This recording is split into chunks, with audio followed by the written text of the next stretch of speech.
Kankan ce soir, paiku sarengal, paingal labangal, nantungalinde.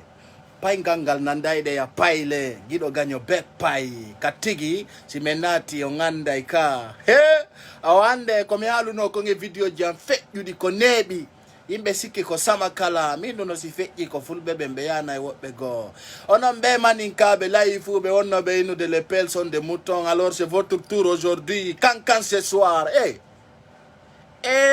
Sikoada li kon katemere manda ta mo junji nyama ko katemere manka di junju nyama ko etemere mako ka. Il y avait des mannequins qui disaient que Alpha Condé aime la Guinée, on est là pour le 3e mandat.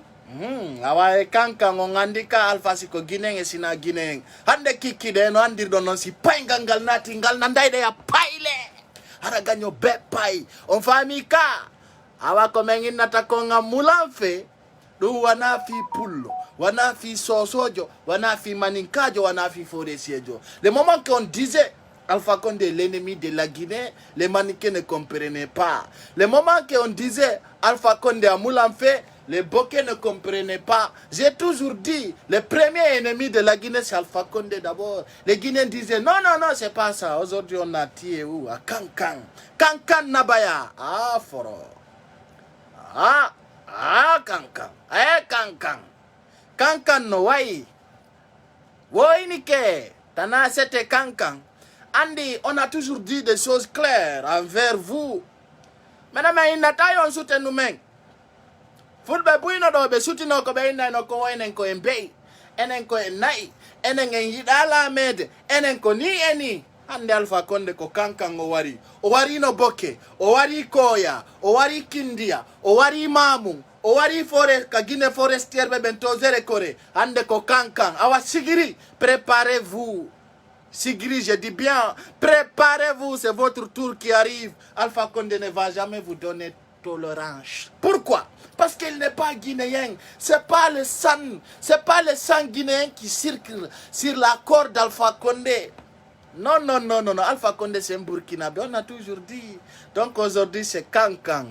Kankan. Johnny. Allons-y d'abord, on va kiffer. Partagez ma...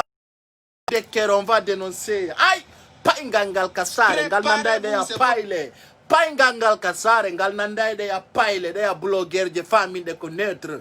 Menen ko communauté on y fiame. Wada birdi. Andi sa haiki moment. Hey, ara ya perdi. Menen ko lenyo la mengol. Mi wolu no konebi.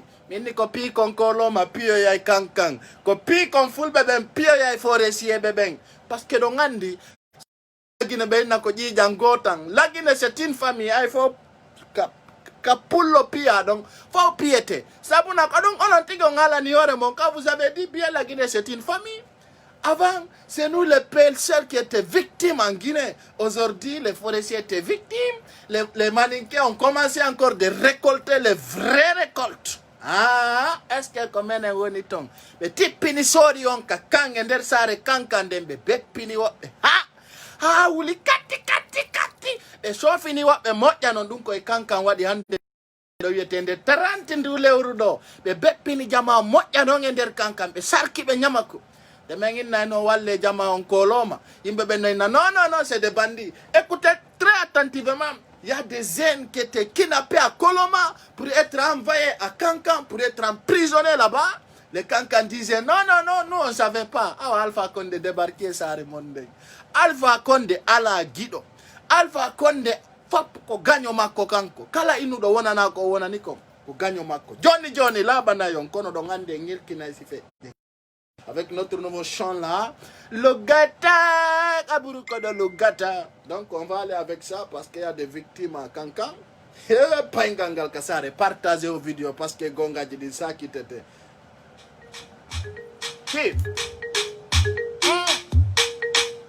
Aïe!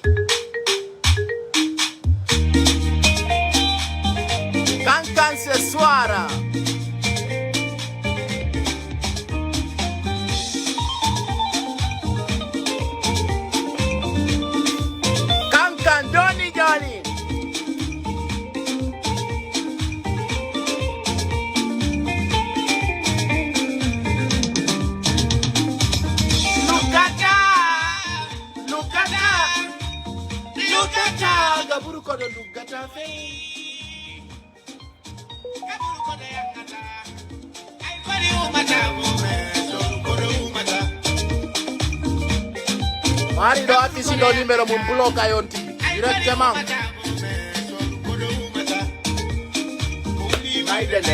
mai denden nango yaymo wata wullu mai do pandi ngadu ngatampi naymo Besamelio kaburu ko de yakata abedi yino kaburu ko de yakata Besamelio kaburu ko de yakata abwakatante kaburu ko de yakata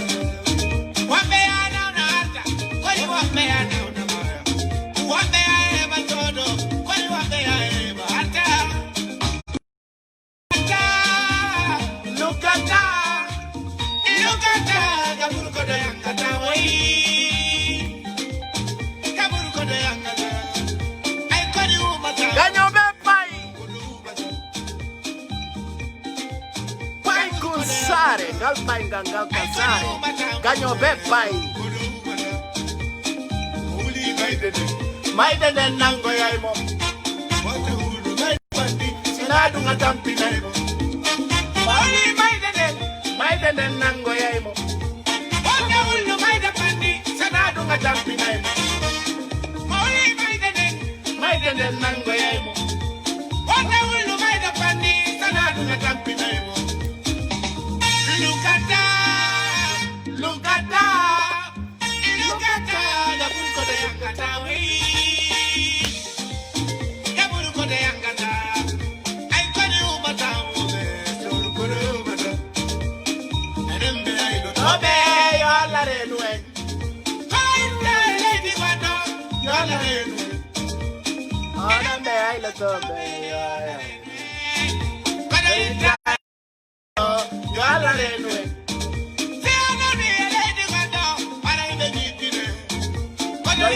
Lady Godo, you are the see, I'm a lady Godo, and I even put to my Lady Godo, you are the look at that, kaburu ko de yakata we.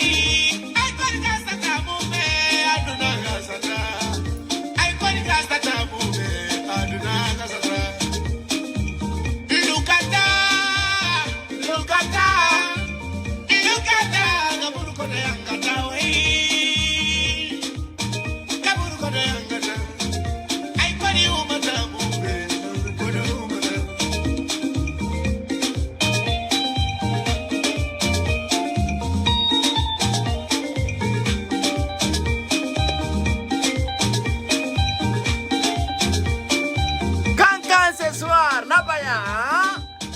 Gangal Casare Ganyo Pepai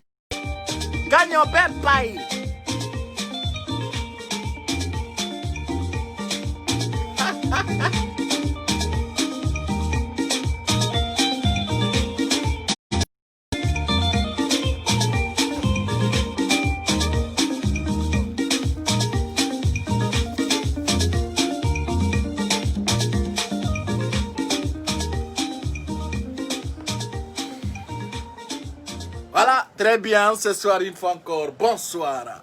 Pai kusare ngal pai ngal labangal nantungal linde pai ngal nandai de ya paile kombo moni on tigi fermo e do ngandi me wala tafi yo yimbe go welto parce que do ngandi wobbe go ko adorabe ka communauté bebe wona na fo yo be pacintino donc la nyuro on la lando si do nge jang ono nge bengure mon dem fap ido ngandi boy komi wowli min hey musibbe fulbe konebi Allah danaki, nous ne sommes pas contre Kankan.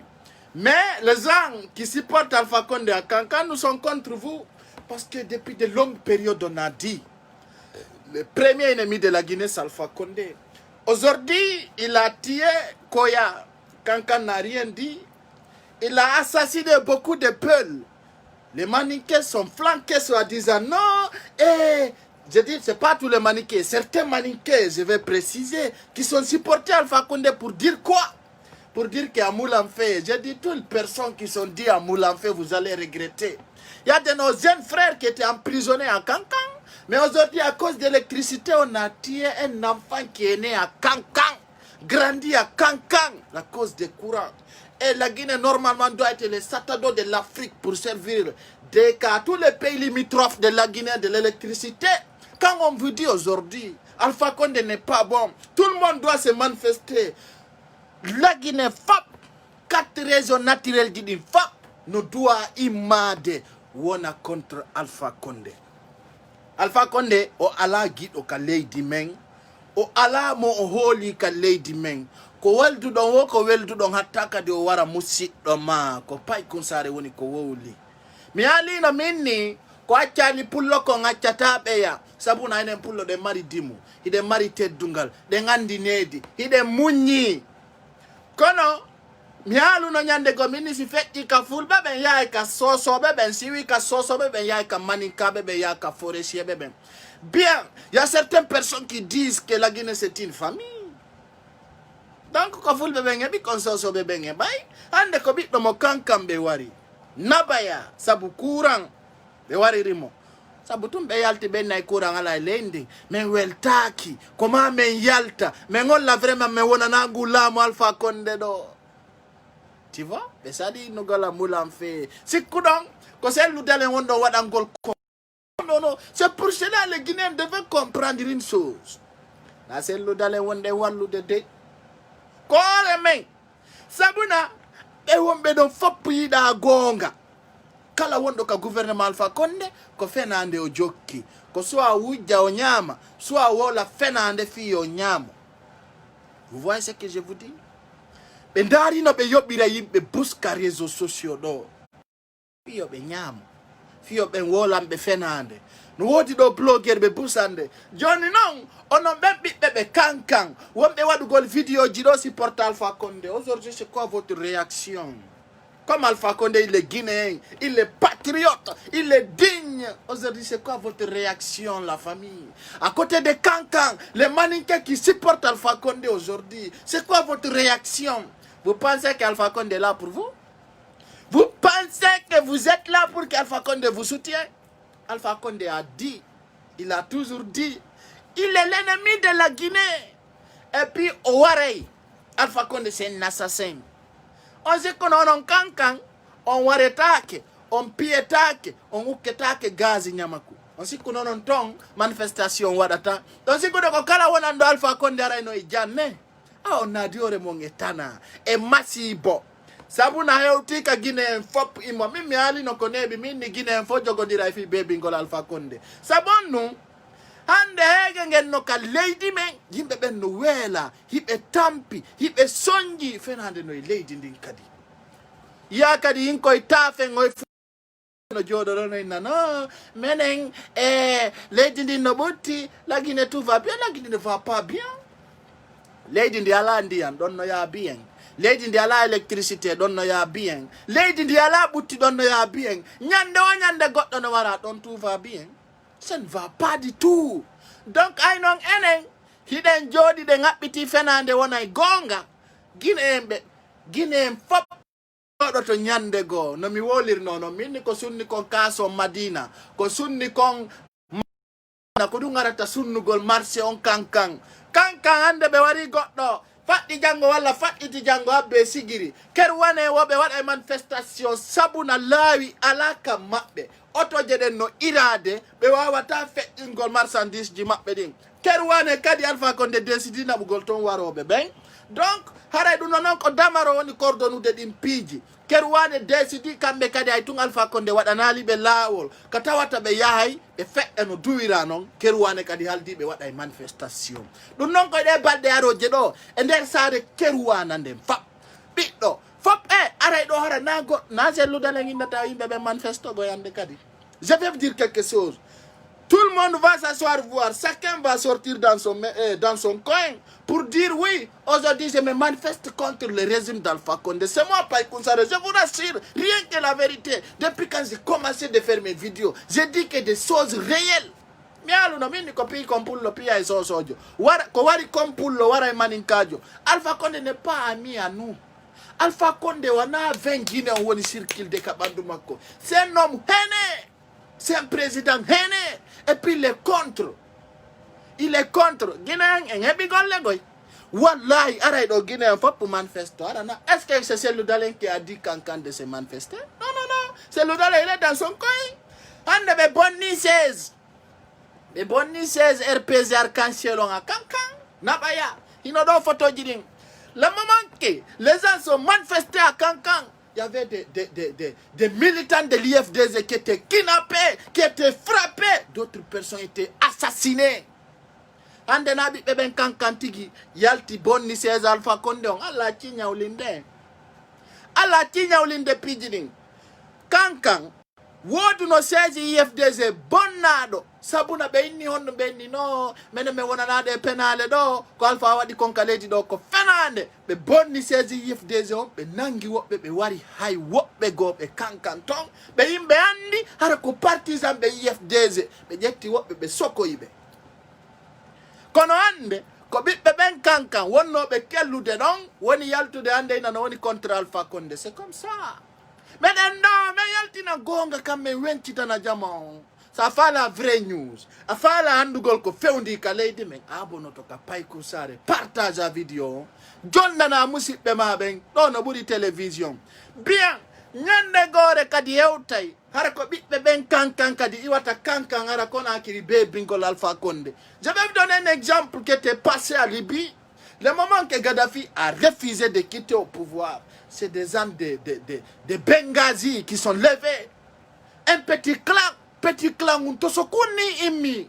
Fouti wadu golgere Libye. Et fouti wadu golgere en Libye en der vilon. Ha on gere njandi woni contre. Awa lagina do ko min halani on. Ko wallahi tallahi mi woni on Hollande. Si Alpha inni imota ko yiya ko yurmi kaleydi me. Ah, parce que non andi. Fena hande ngala kinyawlende don sikkude ko sellu dalen jodi fanki ko dum buttay. He, toñe moƴƴa. Guinéen fo no suti koye wonaɓe toñede, wonaɓe lettede, wonaɓe wujjede. Hara kadi fulɓe nafigiɓe no ɗo ɓe nano kamɓe sellu dalen ko ni e ni. Wallahi hay ka sellu dalen muññiɗo wolali hay fuy. Guinéen no warindirde. Si tawi noon sellu dalen immike kañum wi way ko ma gonga mum kan hetto kon no wata jama. Kon no wata. Ni sellu dalen no jodi no suti no wa téléphone quoi no wa télécommande mo jodi habbi ko wala li fus nyande no sellu inni joni vraiment mi décidi ay si Guinéen fo maya mi la moto kon no wata ni defu so wala lo jodi tungo ni ha vraiment patientez-vous quoi ni o wala li fuside be lance tout programme be no wartindir de fi courant nyande no sellu immi inni kanyu hande no hay si biddo Guinée fo maya.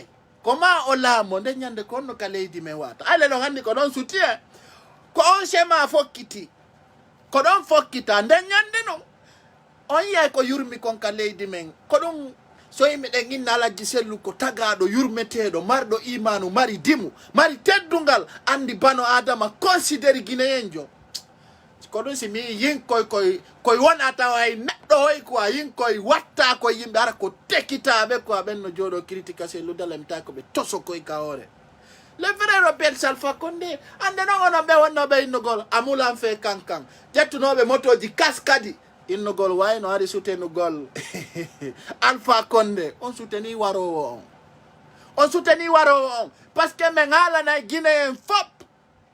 Je dis à tous les Guinéens de se lever contre Alpha Condé. Parce que ande, o wari Kankan, o waro ya sigiri kadi, kurusa kadi yo preparo. Ala ko Alpha Condé warata, o wari Labe, o wari Mamou, o wari Zérékoré. On attend quoi? Quand je vois certaines personnes se dire ici, non, nous on attend les opposants. Comment vous allez attendre un opposant pour vous défendre vous-même? O wari nene goto ma anda bi opposant dadu opposant no dadi parce que be susata kala wondo Guinée fewndo do no reni toñe den hande ndare do fenande de fatu ñeeloy wadi ka aduna fo suti kono mi sikki ben don portanama plainte ben gendarme be don tato ko borteteɓe teni ɗum non ko Guinée tum marsata ma ɗum justice on ka armé goɗɗo mo wona citoyen jo simple yo yew ƴetta armé tuunina armé fa hara chef d'état major on no ɗon et le haut commandement de la gendarmerie nationale on donc be ronka yagolo donc arrestation be wadana mo mandat d'arrêt ko fi on dungo wadiri on tawno tawa ko tuuni ni armée guinéen parce que yimbe be no nani alaji makko o kanko ko mi yaymi jodi wo sa ila nga falete lam no di wonbe be sokkaju de rewbe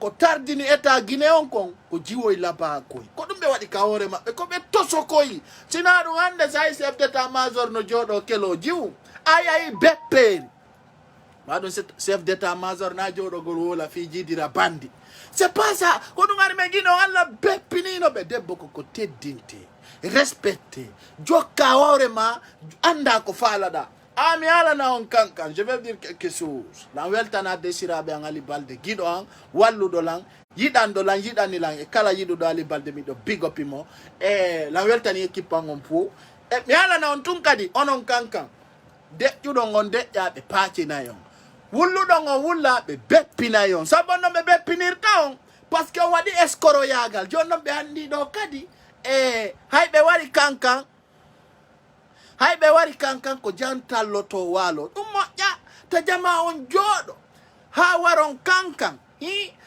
sikkon sigiri daday sigiri son wadi ton nafi yagal ande kadi be debarkay Alpha Condé wari mamu nginni no vraiment ko opposition o yibi don o yay o lancho e pita o yay labe ay joni non o dari o lankidiri dum no fo o dogi kadi o yaari gere kore be waro iton hande be kankan jangora be sigiri. Donc ce que je veux dire à tous les enfants du pays, réveillez-vous.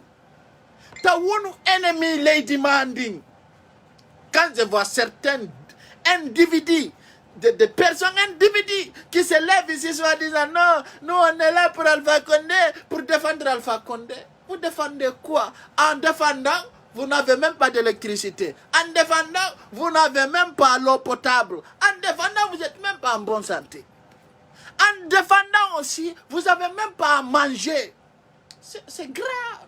C'est tellement grave. Quand je vois certains jeunes se lèvent ici pour insulter des chats, pour insulter des personnes responsables, c'est seulement en Guinée. Moi, je me souviens ici à Dakar, il y avait quelqu'un qui se lève ici, il y avait un journaliste sénégalais qui a insulté Macky Sall ici dans un média.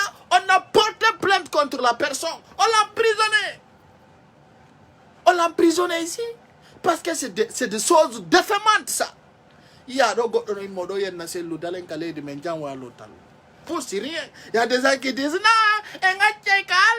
non, Allah, quoi, tu n'es qu'un Allah, il te dit que wallu golen, quoi. Tu vois, Johnny, ko kankambe woni war de petit. Be wari koloma, Johnny, ko woni ton ko le bidonji, quoi, en fait. Be wari to beron ki betay ça ne suffit pas, Johnny, ko kankam. I don't know. De Allah no walle. De Allah no lorre kande no Allah no valle ko yimbe ma ben darto soda. Ndare ka réseaux sociaux do fop. Be darti be fulbe ben fo alla paati be kaledi ko be woli yimbe ben taw ko dum buri boylade. Hay be inni lawol no fewi yimbe ben taw ngol boyli. Tu vois mo darti ke musiddo mo Allah beppintina yon tige leydi ara jama fo no suti ay no da bismillah be ndete no boyli. Sabuna tagoto daro amo mo ngom pied mi halina min ni jonni diren juude mi wata wona ngol diato o ino joni kañ e watti dara na de lañol mabbe ngol parce que ya do blogger bu sino e modo wona contre Alpha Condé. Exemple, prenez MC, la fille qui est là aujourd'hui, qui est en train de combattre, qui dit beaucoup de vérité. Tu vois, parce qu'elle a compris le régime d'Alpha Condé, c'est des menteurs, c'est des manipulateurs, c'est des bandits réunis. Quand Kotigi MC, elle était là-bas, elle a beaucoup parlé. Elle a vu actuellement, en réalité, c'est des propagandes qui se trouvent à la RPG Arc-en-Ciel. Quand on wonder ton koko fenande tung woni nderton. Tu vois non, yimbe ben fop yew ben ka RPG no andi ko fenande wonto. Sede ko gonga ko fatu nyelo wolta ko foko fenande. Fus gonga fus ala nderton o ala gardi o ala situation o ala ngurdang o ala pedicure. Jama yi dum do me labbina ni on. Awa kadi mi ala na on. Komi toroto bi do Guinée fu. Renida adadata. Arenaki adadata. Yaltuda adadata. Ayaltali adadata. Johnny non. Hari woko sabu coronavirus. Hari Guinée ngo yalta. Awa le 30 mois do. Hari mene lando Sénégal ngoli. Confina on lan ni do e Dakar do. coronavirus on couvre-feu on lanni kadi Macky Sall o wolta fenande kanko kala ko wuli atawa ko direct ala fenande kanko Macky Sall ko woli o mo kala ko yo jogo kunka yata wo wada ka kinema ala problem ha be piatama kadi max si be nangima be mari règlement ko yobata Sénégal no mari loi awa itile 30 ndu lewru do hara Macky Sall holli ka leydi Dakaru do couvre-feu lanni aya hay ka falada respecte la distance de sécurité 1 mètre de distance donc au Sénégal do dum na birdi donc don andi musibbe bindi din jangortano di walora no hollira no ngande hila weltanade tawbe addambelan au $1000 o $1000 mo mendi wobbe no fala pacintina de money hibe bitti la weltani communauté o lanteddi ni sonnabe be la weltano esirabe ngali balde donc o $1000 mo mendi do wobbe no fala warta de fiidi ta respecta jamaa nyama ta jawdi mabbe ndi pullo no mari jawdi ayani mai kono nafata dalanda mo pari la nyurama Boubacar mo makadi lam big up mo ha not down way jere Jeff way donc huda do nyama tambu di communauté o sonnabe be ngolli sala teddungal be jonnanta may fus sonnabe ben ka leñol be ndi be yida feno be yida wado birdi be yida wolo ko benda de payle la ifuje wado jettude konjam be yida ben sonna be inni kadi be yida mo comportaki be yida mo laba be yida wolo fenade be yida mo ware sanyininde ko kambe olli de be inni kambe a comporto do tokkita peda labeda ara wolta fenande kono yenno be rew be yida sonna ben ko maki konko dum woni o fe inande de message réel wo irende be yida sa yenna be wonanama sonna be ngolli si a watti ore ma fetu do acciti mbay koji da watti ore ma sularu be yida yalo bere atuta ka jodi do be yida hara be olli ko comportement naturel be inni kadi coalition ko be gay ko be jonnata hudado ko kambe olli de mono mettino ya nango ya sonna be wobbe no Canada wobbe no America wobbe no France wobbe no Brussels be inni non wo ko sa nyama ko men jey kon a respecta me tonton Mamadou Mohamed Diallo depuis Atlanta lan salmina bengumo be olli kadi kongu di selludi sonna be ngolli wo yawre den ka communauté be ronki kala ka be ganyo ko finance te obe finance be bebi na on tiga yo na yo kambe holli immorde Kongol Amadou Simba mayen dow woyo nedi den hikkine yeso nafi gyangal wontari baawo gonga kan jokke ka lawol andangol mayen dow ara naka saggi konka pete ay be ni wo ko be dunye maka sere wa pito ito ley donc Kongol Amadou Simba holli yawre den ko yo accu teddunga ko yo hikkine yeso mayen dow wara na wargol birdi life ya gangal en jettata taja tokkindira on en jettata fenta on en ronki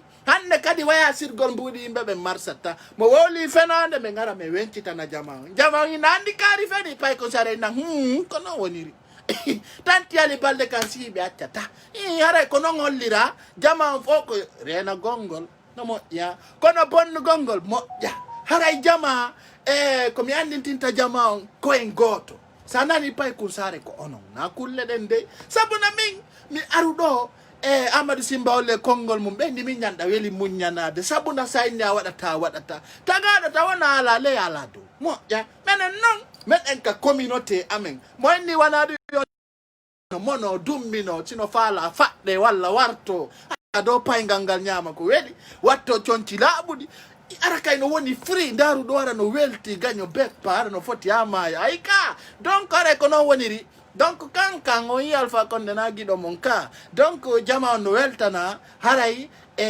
mala jokka jogido mala watta ko fala ganyo be pay donc fono welti nodda camera Boubacar o weltano be addambe lango $1000 sabuna say pay ngal no jodi do kurwasi brando rondi jande petit a jonna jiwun kundi ya bubu da fiyo bobo conforme ko moni pay ngal kasare wolta ko anda donc nodda mo continue non natenge kankangon hande kikide welay weliray wanjuri ko min haali meral fa taran ko fewndi ton taran wodda kono be yidi ton mo kala kamum kaw nyaari mi yidi maka gikke ma connected us successfully. Quand on arrive de holi maka golle ma ankadi. Donc on va essayer de joindre Camara Boubacar. Yara be weltano embe addu be okalsi. Ay ko non aduna ko gikke. Yaw en non kankan wala nembe gonga kanko natata e noppi mabbe kambe kankan ton fu. Ah, mono moni yo mono. Ena ngala mo mona den ko gonga wonde wolde. Yes sir.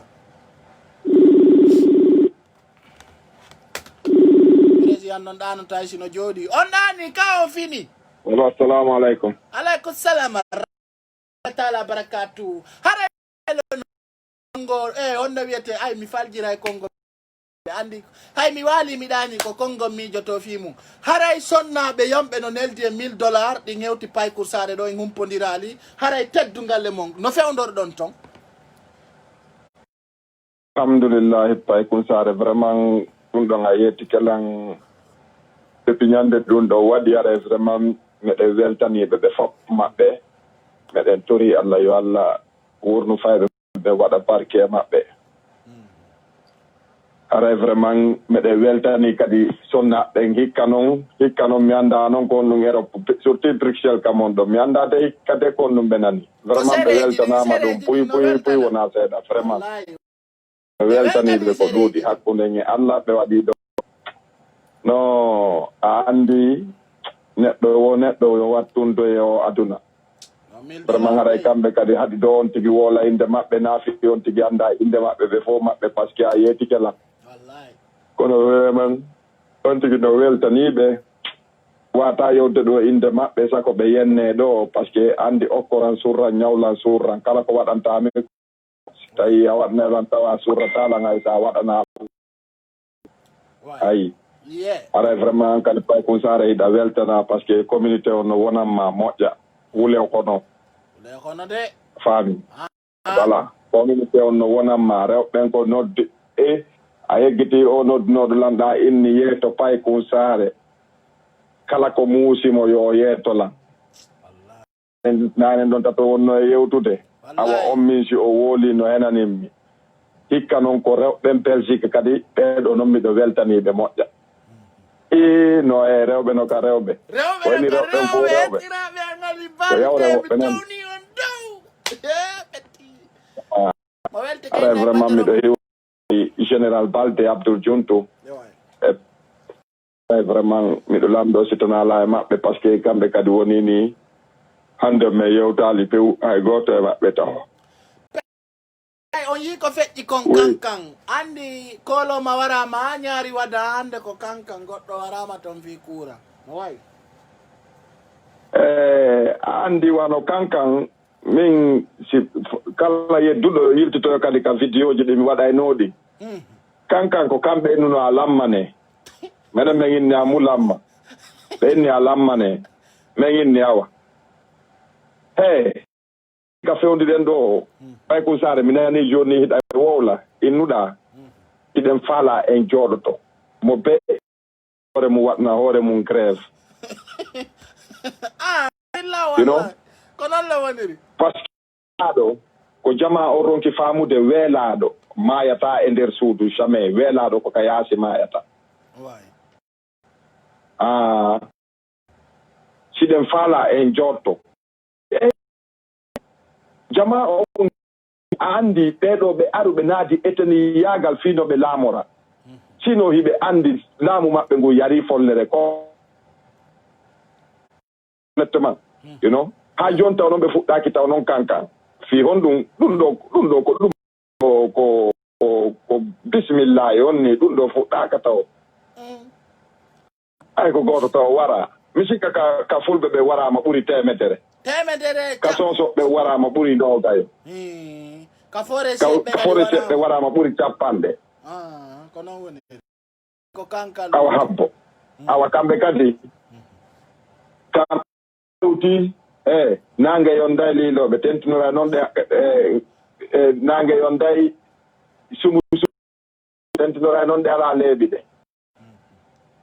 anande ɗum ɗo vraiment enen wona innugol ko kanka vraiment ko kala wonan ɗo Alpha Condé on tigi ni sayi en anyamo non kan kadi ko jikkuno laamori en no woni e marsinirde no laamu ngu non kamen min ko non mi anyiri go Alpha Condé si c'est la vérité sinon c'est un humain a fami kono mo jetti lagine fo watte be pays innugol do kambe gouvernement makko na coronavirus no wodi joni men courant ko gratuit e der lebbi ni ha hande non hay courant arali hay nyallal go kediri ben no min ñan ko weltanagol rewɓe waɗamɓe maɓɓe ɗum ɗo ko ɓen mi arno weltanagol merci beaucoup wono ɓeɓe Canada to kadi ara vraiment miɗo weltaniɓe fo ara laŋiwro ɗon kadi général Balde Perejo vraiment ayurantolamɓe ɗon ɓe fo maɓɓe e Abdoul Diountou vraiment ara ɓe fo maɓɓe miɗo weltaniɓe nani an kada jaram Boysinga donc musidɓe la ñuro la lando siɗo nge jam paygal kal sare ngal ɗon dayde yo payle ɗindane lando laamu Alpha Condé ngu yari follere laamu Alpha ngu jeddi laamu Alpha Condé ngu yari follere paƴa lemune paƴa laamu Alpha Condé ngu yari o fappoma winde laamu Alpha ngu yari follere laamu Alpha Condé ngu yari follere ko gonga mi yaali donc laamu Alpha ngu yari follere seede ko gonga o wara yimɓe ɓen o bonnanay population o violay luwaji ɗin justice alay leydi ndin haray laamu Alpha ngu yari follere kankan j'ai toujours dit en yarata ɓawo image ji men ɗin aye golliray ko feƴƴi kon ɗum no ɓuuri télévision ko kamɓe ɓe huuli kon yaltinde enen en yaltinanayɓe fop wencitanen jama on fop haray miɗo humpaɓe kankan ɓe on to won ɗon kankan nabaya tana sete donc eyno ko feƴƴi kon kankan e nde ñalande handere yo petit sunnugol cuuɗi bonnugol biroji lancangol RPC arc-en-ciel ɗum hande waɗi kankan kankan no andirɗon noon ɓe baka kono men suɓa donc on yi ko feƴƴi kon kankan e hino min ni on lancugol miranji laamu ngu yari follere kankan e hino ko feƴƴi ton kon woko biro RPC arc-en-ciel on ni ton noon ɓe holli haray hande kadi ha courant heɓo ɓe pacodiray ka hoore laawi hana figi sintira kappe saɗa dole saɗa woko yo pucodire ha nantodire si courant arali haray ɓe holliɓe ka hoore laawi donc ɗum ko bimbi e kikkiɗe jemma e ñalorma haray ɓe holli deyiɓe ka hoore laawi kankan a dit matin comme soir nuit et journée tout le monde dehors jusqu'à l'électricité retour à la maison si ça ne retourne pas c'est à pam donc ɓe holli noon laamu Alpha Condé ngon ko andina ko yaltingol soori komo e saare nden ha hewa tef jogiiɓe pinka jogiiɓe ñamaku haray ɗum no yalti no dari kono ɗon anndi kankan kamɓe ɓe holli dey e gundo ala e piiji ɗi warindirongo woy ɓe woni pere ko ma courant arta donc e nder mum o yii ko feƴƴi kon kankan barasiji jali ɗum waɗi kankan hannde ɓe holli dey saare nden gollata magasin ji ɗin gollata haray kala fermutuɗo ko kanko fermi hoore makko mais haalno men ni si grève waɗi yo yimɓe ɓe sokko aduna Allah on fof jani on nanali jon noon kankan sokka yon yii haray ɓe holli e hoore laawi ɗin koyo bebodire ha ɓe andina Alpha Condé o jeyaka laggine kankan mi weltanike on ɓe inni noon mo Alpha wari on ton ɓe accata dey ɓe inni ɓe accata wo Alpha Condé wari laggine ha o wari il a beaucoup tiye mais o accanayno ɗon kankan ɓe holli de ɓe muññota ko fure maɓɓe on hino otoje soori ɗen on yii e hino donc kankan no holli wo kam militaire no kankan on kan so sunnemo nani son sunnalimo kama solo ko ɓe sokaɓe ɓen kankan ton fop yaltine wonni siko FNDC wonɗa ka wujjuɗo soka fop koyo dehors donc kono noon tawa to ɗon wadde ko watti e mum musidɓe miɗo weltade ɗo mi salmina on mi andina on kadi kocirawo men hino nawni seeɗa e hecciyanke o waɗuno lan hito hari jama on wolani lan fiimum kono hari ayna kanko noddimmi mi hoolaki ko woni mum e gonga haray noon o suka ko suka wakkiliɗo suka wonɗo ɗaɓɓande hoore mum joɗorɗo Angleterre no inne DKM haray o noddilan o holli dey himo nawni donc noon aylan andi ɗon yiɗilam haray komi toroto jama on fof kala ka joɗorɗa torono Allah de kam yo Allah jennutumo santé makko heccanki o noddunolan o hollinmi dey haray himo nawni ay noon ko jama on wondete anni ɓe inni weldigal wela yurmu donc DKM noddilan o hollilan vraiment yo min accidiran hakke haray komin gooto donc min kadi kala yiɗuɗolan hara yiɗanande kayam toroɗa yo Allah dikkimo ay nawnare no yana e mo kala donc haray ko berɗum ɗo mi mari komi feƴƴina ɗo haray noon yiltitoto e nder kanka memminen kala an kayan ko feƴƴi kon kankan e surne on sukaɓe golli ɗo e vidéo laaɓuɗo ɗum noon koye vidéo mi addanayi on ɗo yiyon ay buynana e français hande ko tuuru kankan petit ndaru ko feƴƴi kankan bonnugol biroji lancugol cuuɗi bonnugol eko bonni kon fo e nder mum kadi ɗe weltano o suka wolowo gonga no ene Ismaila Konde on noon ko bandiru noon on hulata RPC arc-en-ciel Ismaila Konde holli e ɗe ñalande feƴƴunode ga ɓawɗo seeɗa haray o holli de kanko wari ka IFDG par ce que hinmo ari ton mo andi wo gonga no ton fenande ala andi Alpha Konde yiɗa wolowo gonga Ismaila Kolle hondi haray jama o fo mo ka IFDG ton haray o aderi IFDG kanko Ismaila Konde o suka mo telende haray o holli de IFDG wallugol jama on e hollugol jama on laamu Alpha Konde ngun wencitangol jama on Alpha Konde gaynata fi lagine donc Ismaila Konde woli ko holli ɗum donc ayno ko feƴƴi kon kanka e nde ñalande ɗo hande jente ɗo déjà dans la rue, au rond-point Komarala, la manifestation continue. Ça commence, il faut courant, sinon on ne va jamais rentrer. Oui. Eyo, miɗo andi tun noon ko ɓeynata kon kappeje ɗen ɓe ñamuɓe kappe ha koppi mum ɓawli ɓenno kankan ko andirta kankan ɓe piya ɓe wara nden ɓe jasay kanŋe hiɓe jogiti machine oye testirkoye hiɓe jogiti ɗe heleteɗe ɗe dumba ko ɗe ko inneten dumbeteɗe ɗen ɗe pinkaje dumbeteɗe ɗum noye kankan donc kankan holli de ɓe ala natude ka cuuɗi na ko Konakiri manifeste to kon fenade si courant arta les sar nden haray kankan fadanay sori on petit kankan jama on koyo ñaamu kappe ha ɓe wawa honɗum tigi de ka hoore laaɓi sori mo hendi ɗo wo paccino mo andon way ɗo no paccini sori on naate ka kande si Alpha Konde ne li on yo yawaron population kankan on ɓe kortayongoy à Kankan, il y a des sorcières. Je vous dis, vous les militaires qui tirent les populations à Kankan là. La ilaha illallah Muhammad Rasulullah. Kankan maning. Hey, mi wala na mai maning kare labu de fo. Kankan maning saya itonga wariton bito goddo. Arai, Alpha Konde mi andi ko gonga o yahay. Dono labani lang Alpha il va partir.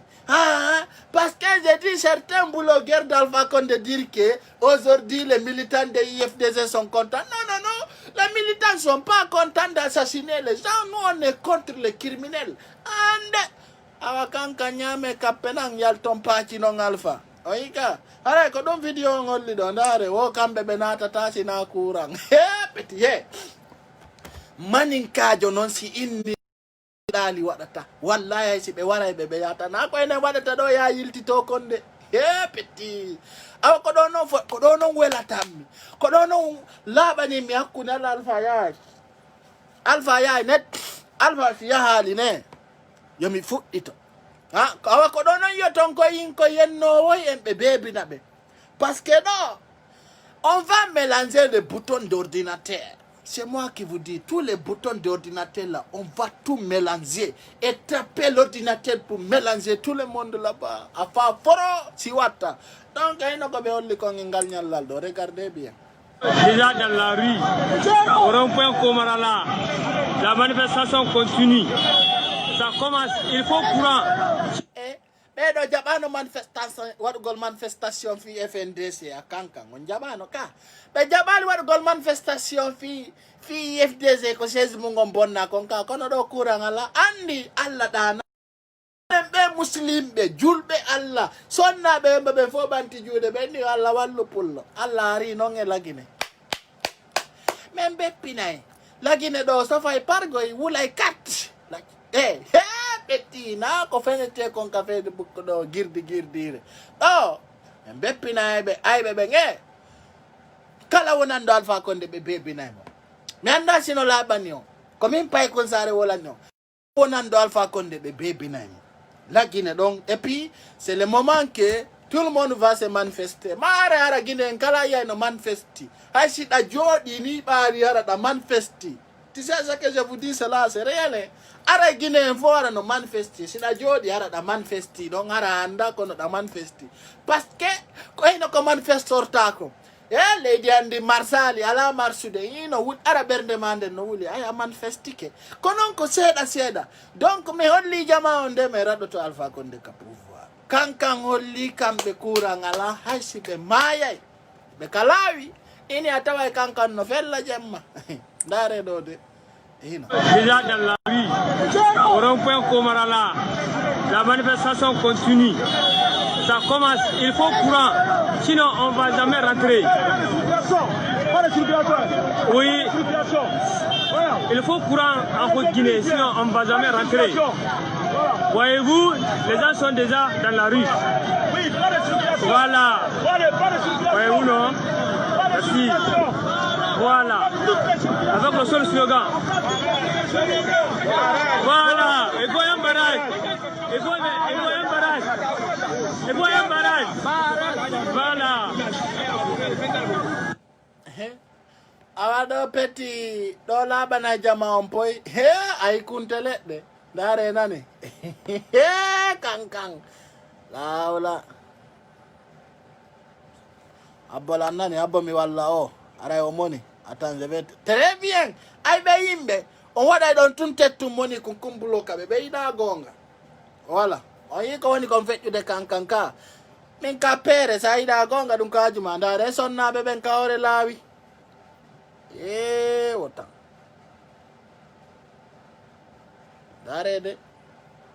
dare hino ko ɗum feƴƴi kankan hande jama onon ɓe darata ɓen radio daroɓe paykun saare hino ko ñalli kon kankan hande kankan noon no sofi hande moƴƴa noon goto maayi e leydi kankan ndin hino jama hino goto maayi hande leydi kankan ndi makko a yorde mi andi noon o soori no wawi beebinde goy habbe mi anda noon ɗo photo alde beebini goɗɗo ha ɓandu ndum fof no waɗi ɗali miɗo wiide ko koloma tum ɓe pirata ni e ja ton kadi ɓe beebini ɓe ɗay dare petit ɓe beebini ɗon ha no beebini on no o sori guine no mari formation beebingol population dareɗo ɓe beebiniri kappere hey vous les blogueurs maninke vous êtes tout mi yeba guine no vari hande a fuɗɗita on wolay gonga kan onon blog tous les blogueurs d'Alpha Condé vont être contre Alpha Condé ɗo no beebinide petit ayi beebinande yalte raɗoɗen Alpha Condé are tawto men raɗoɗen Alpha Condé ɗum ɗo no beebinide petit la ilaha illallah dari la ilaha illallah et puis orme no wawi beebinde population on kankan beti ɗum no beebinide ɗum ɗo no beebini hakkundange Allah ɗo no beebini netti ko ɗum ɗo ɓe inata Allahu akbar ko gemere petit petit o sori no wawi beebinde min nani ɓe no wawi nafude population on kono beebingol population ɓe wawi ɗum hakkude Allah ko ɓe beebinayno population koni blogueur no ina les pelles sont moutons mais ɗa ɗum woluno ɗon awa ni mi holli on ko armé on woni mouton armé on immoto wonon contre régime Alpha Condé on fop Guinée fop tous les Guinéens doivent se lever ensemble wallahi billah onon on jaɓay goɗɗo beebinira on ni on wiya on waɗa sabu courant à cause de l'électricité on te sicote comme des moutons non moi c'est perde la ilaha illa ɗum ɗo no beebini hakkundange Allah ɗo no beebini netti ɗo fenande yomunaɓe ɗo no beebini netti ndaare hakkude mon e Allah jama mi holi o arme Guinée ɓe yurmetaki ndaare ɓe no beebini ɓiɗɗo goɗɗo bien frappé wallahi billahi tallahi non angonga a wolata fi courant ɓe soki ga woɓɓe ndaare ga kaso ngon ɓeɗo natoy ka mbabba hiɓe ka kaso ɓeɗo naati ka mbabba onon on hewtiti na onon fo innuno amulan fe kako onon innuno alammane ɓeɗo innuno Alpha Condé Alpha dasi para on dasa e para ka mbabba waɗoy ton a dasi para Alpha dasi ni on para ka mbabba ɗo hino oyi maintenant quand je vous dis d'arrêter de dire Alpha dasi para on jaɓata Yon nang no golle alpha dong. Na ono ngin alpha da si pra o falo yon kambaba. Voilà, non di nara non di nan fala de. Nami wadi dunde ko alpha jetti soko ikambab. Na ono inni ko ma alpha. Mengala ni yon achu. Sele alpha kondi on jabal. Yon wadi on da si pra kambaba. Hebi bebe kankam me foni no kakaso. Hepeti. Soki bega. Kapeje da ngina ilarme gine modi. Dare do petit bedo utiti la ila ndari odo watang wobe ara ko sareti pusata wobe ara ko ongeuti onondo ongeutiti nalamu alfa ngu nando ngalamane dasi para alfa mi anda ko no be nata dong alfa kabaje ombe paenga mi wala no minute wolu inde alfa ande ngonjabali mini on terto alfa yidao on jabali anana be na flake on inni men flake kono mi anda si mi falja do foko kanka na mena ino don flake be pidayo ha gile do lamu ngalagi do on yalta ino on yida alfa konde few hollong onon kankan on wona na koro e koro je mun den fap sidon wopi haray ko yidon woko onon wat ma dum onon tawn daro. Comment vous pouvez vous s'asseoir jusqu'à on vous chicote comme ça? C'est grave, c'est tellement grave, c'est pas bien. Sinon si c'est moi, le moment que vous disiez que les pelles sont moutons, ça me fait pitié quand même de voir qu'on vous chicote comme ça. Mais vous méritez ça parce que c'est vous-même qui se lève pour soutenir Alpha Condé. Et comment un maniqué peut dire Alpha Condé il est bien? Tu sais bien Alpha n'est pas bon pour toi, Alpha n'est pas bon pour un forestier, Alpha n'est pas bon pour les pelles. Quand je vois aujourd'hui certains idiots et des personnes mal intentionnées qui disent que oui, Alpha Condé il est bien, il a travaillé. Maintenant, il a travaillé parce qu'il a chicoté bien les enfants de Cancan. Très bien, il a tiré quelqu'un là-bas, il a travaillé pour vous. Ah, mais non, Kaful bébé wara, si t'as un nom immi no inu don. Non, Alpha c'est pas bon pour les Guinéens. On y a une donc ça arrive, ça n'est pas encore fini. C'est le début de commencement ça. C'est ça qu'on dit, c'est le début de commencement. Ça va se faire. Et quand je vous dis aujourd'hui, c'est celui d'Alain qui peut unir la Guinée. Beaucoup de personnes prennent ça comme des rêves. Et c'est la réalité. Ni halu no nyande go e video amini. Awabo mi walle. Umaru Konde. Bi Kondere. Andari satala ngam. Ben walla mo andari satala ngaduna. Petit, là, ouais, boulot coup de béhara. D'abord, ce que je vais vous dire, moi, je m'en fous des gens qui supportent Alpha Condé. Je m'en moque de vous. Ce que je demande, mais on n'a pas une goldo, qu'on passe ni à commenter à Kalakofalda, ara wala Kalakofalda. Non, mais on a l'anderdo. Ara doneto da, ara respecta. Dona pro, do en tant qu'Alpha Condé promotion. Mouk, abada. Min Alpha e gouvernement mun fapu yo seku. Alpha Condé eta mun fo yo seku. Kala wonando Alpha Condé yo seku. Kala non fena ande kadi. Ndeme yi ka gouvernement Alpha Condé men dénoncer. Si metti be arana landa cardo. Numéro ango no capaz do si mi de nyawli be mi yobabe. Je vais tout dénoncer. On m'a promis de l'argent, on m'a promis des voitures, on m'a promis des villas. J'ai dit non, allez vous faire foutre là-bas avec vos villas. Pourquoi aujourd'hui pas que ça est populaire? Pourquoi aujourd'hui il n'y a pas un blogueur peul qui peut s'arrêter devant moi pour gueuler? Il n'y a pas mon deux. Hein? Parce que je suis digne, je suis patrie, je ne suis pas là pour dire n'importe quoi. Maintenant, mes blogueurs à la kalako birdi quoi. Na mi blogueur musique kadien. Min comme blogueur wolo gonga denonso ko da ya paile uli ko paile de wala ta ko bendi. Pai ngangal kasare ngal nandai de ya paile. Komba podi comme lancha ko. Andi min la wa respectu de goddo. Mi teddinama kono sa anda ore ma sa nati e birdi mi hollete mi la mari valeur. Déjà de mi nga yewtu de gele an yomba. Pai ngangal kasare ngal nandai de ya paile. Petit ganyo be pai. Menen Komene woni ko woni konkwa. Ngal paingal no $50,000. Je vous adore. Je vous love. Grâce à vous aujourd'hui, du monde entier parle de moi. Grâce à vous, mes chers abonnés, je vous respecte. Amadi Poulo dit moi, paingangal nandaide ya paile. Abattez ennemis, mon frère. Nawada barki. Wote ko yenna sinyama, jono aibe yenni mbebendarta. Donc, jama on famille no gonga jiding. Nandaide ya paile. Paile la ifuje memo je konjansi wola. Nandaide beng. Ene yarata bere. Fimata sigareti. Fimata sisa paingangal hore den no hewi. Kopiji kesi nyande wo. Donc, ono wombe landaru de do fomi do hiro on. Allah tau janno e mong.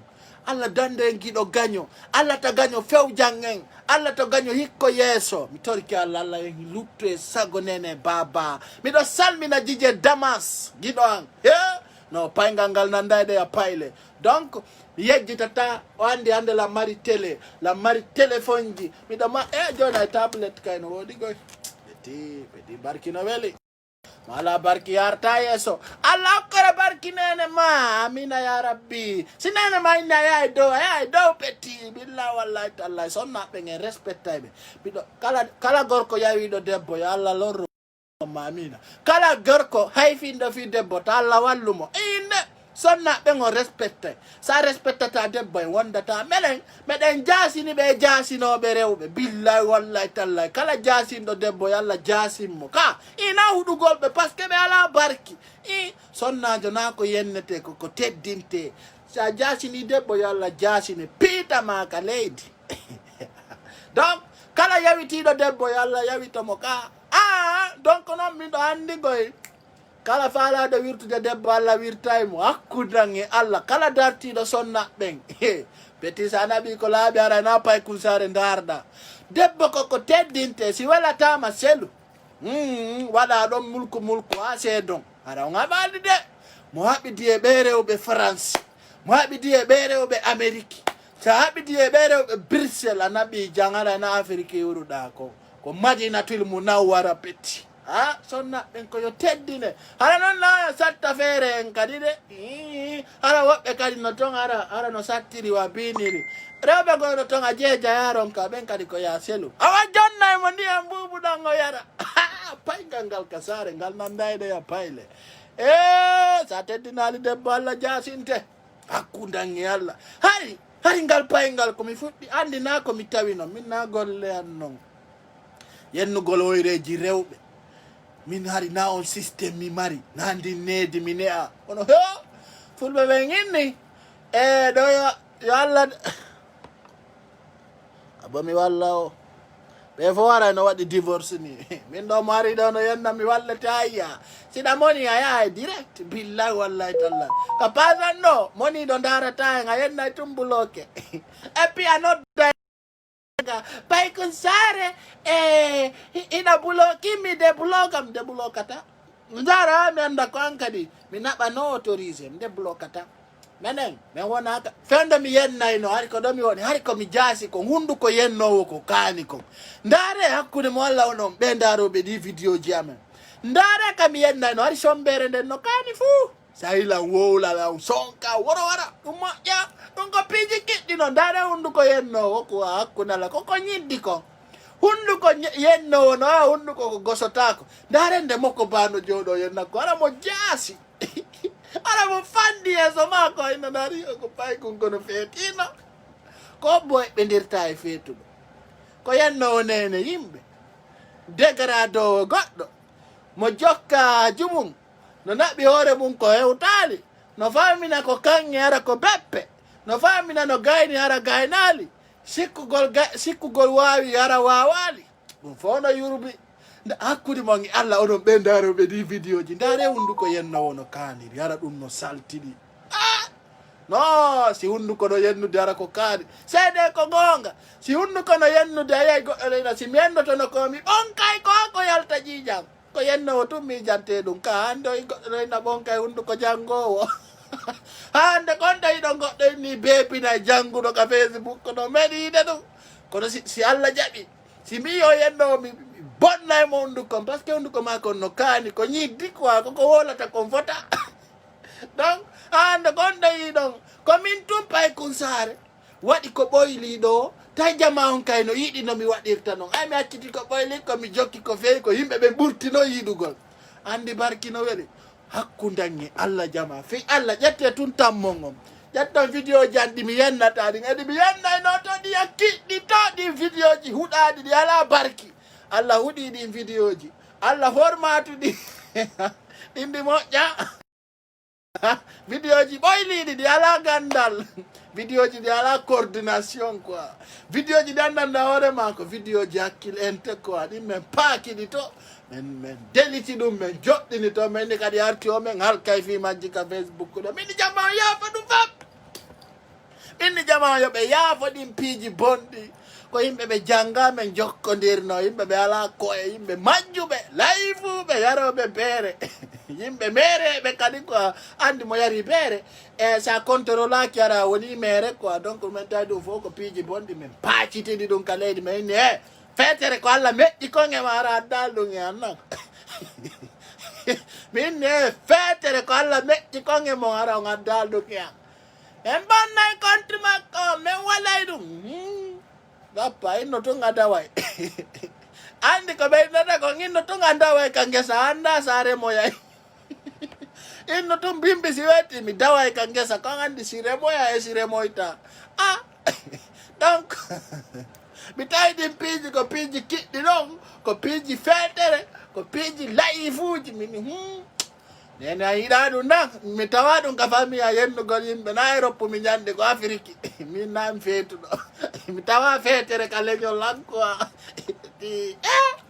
minni ɗum koko boni noon walline ɗum moƴƴa mi wallini ɗum goy mi hayki ɗum wa donc mbaylom piitito donc jama ñando mi ara mi weltina on 1 heure de temps nodden Congo Brazza woda ko ɓe ɓeydi tan hen ɗo waynodiren ɗo quoi en fait to hande wifi on kon artali taw ñande wifi on kon arti on fuɗɗoto en futugol jama way ko feƴƴi kon kankan ka tanti kajjatula ñuro on gando si ɗon e jang hunde ko yenno wono kani de ndarende no goɗɗo no yenno hara mo feeti mo duppi moƴƴa ɗum fof moƴƴa yimɓe ɓen terto ɗin piiji labaka fe mo yenni tumpacintine e leydi. Voilà, on va partir à côté de Congo Brazza directement. On va voir ce que ça va donner.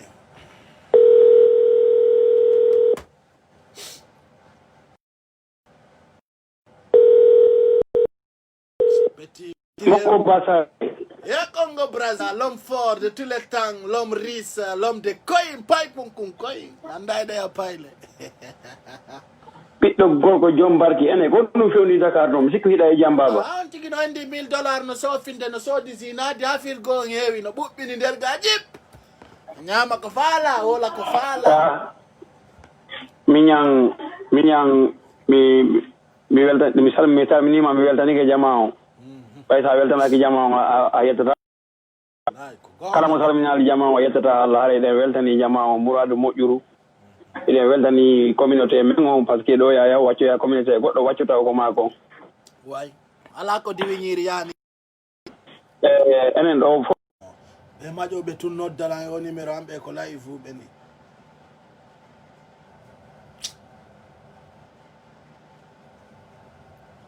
onon ɓe maƴoɓe tun nodda o numéro am pan vous me fatiguez quoi billahi wallahi taala fi Allah sen halda ya noddan ɗareni lange live accu noddugol lam mi jeejima